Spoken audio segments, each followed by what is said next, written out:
Para falar pela liderança do PSD, nobre deputada Laura Carneiro. Eu fiquei imaginando dois aspectos.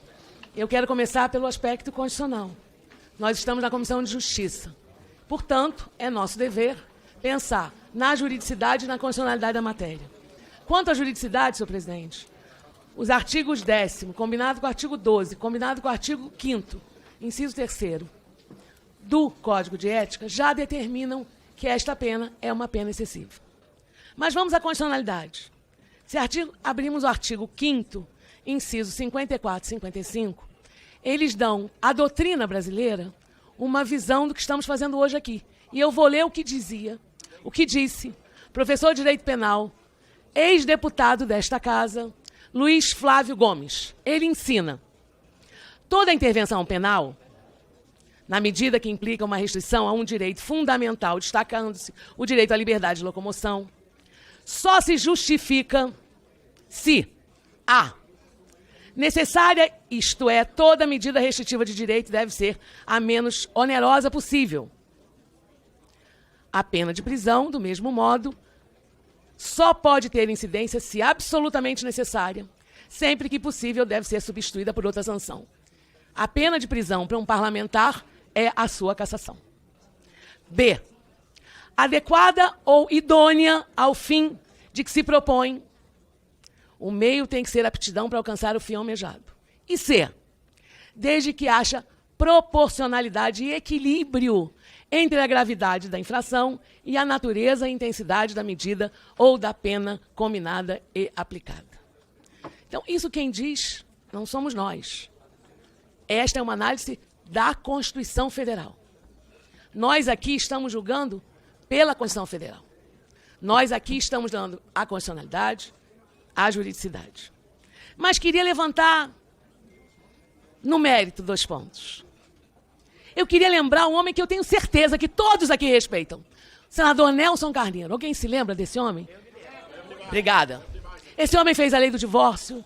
Esse homem fez a lei dos royalties.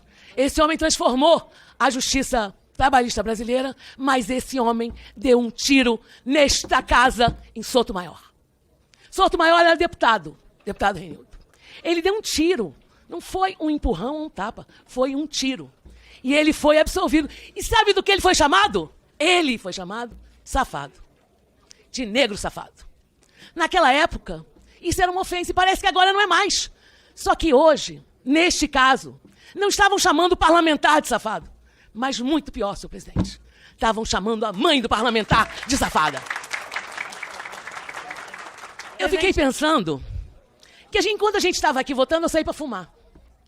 E quando eu cheguei no corredor, tinha uma guerra lá na Comissão de Segurança Pública.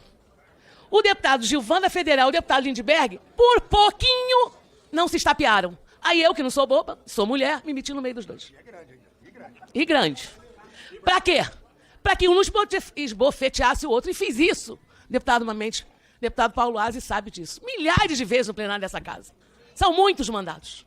Fiz porque eu sei que quando tem mulher no meio, eles não batem. Não, nunca vi. Vai por mim que eu nunca vi. Não batem. Nem. E aqui não se trata do debate político. Deputado Glauber é minha oposição. Oposição ao PSD no Rio de Janeiro. Toca o pau no meu prefeito Eduardo Paes. Mas nem por isso eu não estou aqui hoje para pedir que nós repensemos essa cassação. E por quê? Eu não tinha nenhuma relação política com a Saudade Braga. Mas ela era uma idosa com Alzheimer. Ela era uma mulher que estava vulnerável naquele momento. E naquele mesmo momento, se utilizaram da vulnerabilidade do deputado Glauber para provocá-lo. Se fosse minha mãe, não era uma porrada, era um porradaço. Porque ninguém tem o direito de esquecer que nós, parlamentares, também somos gente. Gente que sente, gente que ama, gente que não pode permitir. Para concluir, deputada Laura. Gente que não pode permitir que se ofenda a própria mãe. Eu falei do meu pai. E eu fiz questão de falar, porque onde ele estiver, ele estaria aqui defendendo o deputado Glauber. Porque nós estamos defendendo a democracia. Nós estamos defendendo não os erros do deputado Glauber. E ele é brigão, ele é grosseiro, tudo bem. Mas ele não pode ser cassado porque defendeu a sua mãe e porque defendeu a sua posição. Senhoras deputadas e senhores deputados, eu não posso começar minha fala sem... Peço silêncio ao plenário, por favor, mais uma vez. Vossa Excelência vai cumprimentar a deputada Laura, pois não. Sem dirigir a palavra e um abraço à deputada Laura Carneiro, com quem eu exerci o mandato de vereador na Câmara dos Deputados do Rio de Janeiro, com quem nós Câmara dos Vereadores do Rio de Janeiro, e com quem sempre discordamos, mas sempre ela teve essa postura demonstrada aqui hoje. Eu vi a fala emocionada da deputada Laura Carneiro. Eu fui criado num outro momento, eu fui deputado muito jovem. Eu fui deputado aqui em 95, tinha 24 anos de idade. Fui senador manente. E eu gostava de quando tinha os debates com o senador Serra, com o senador Aécio. E quando acabava, a gente sentava para conversar, cada um com seus números. E eu confesso que a gente tem vivido tempos difíceis aqui. Eu quero dizer ao Glauber, que a Laura já fez menção, eu acabo de sair de uma reunião na Comissão de Segurança com o ministro Lewandowski. Glauber, quase eu sento ao seu lado aí.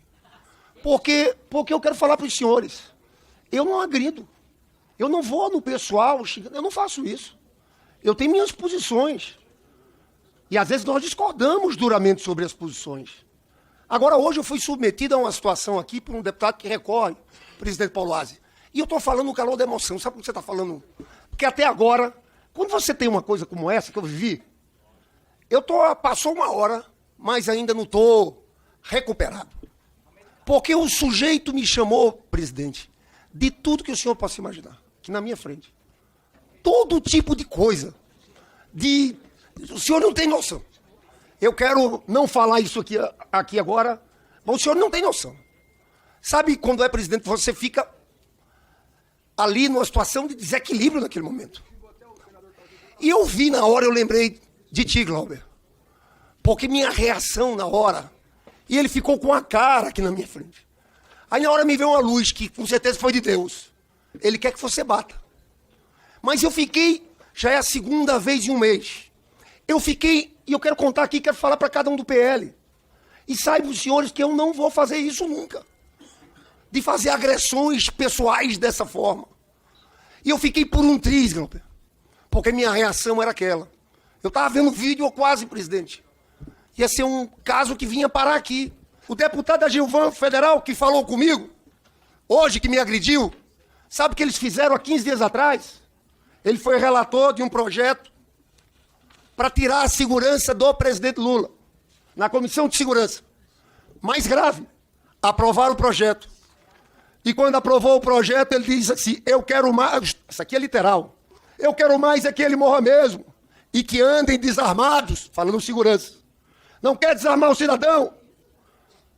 Ele que ande com seu segurança desarmado e voltou a falar na morte do presidente. Então, presidente, sabendo como é que é Vossa Excelência, tem um espírito aqui, eu ainda tenho esperança que a gente remeta isso aqui ao Conselho de Ética, procure uma solução alternativa. É esse apelo que eu faço aqui.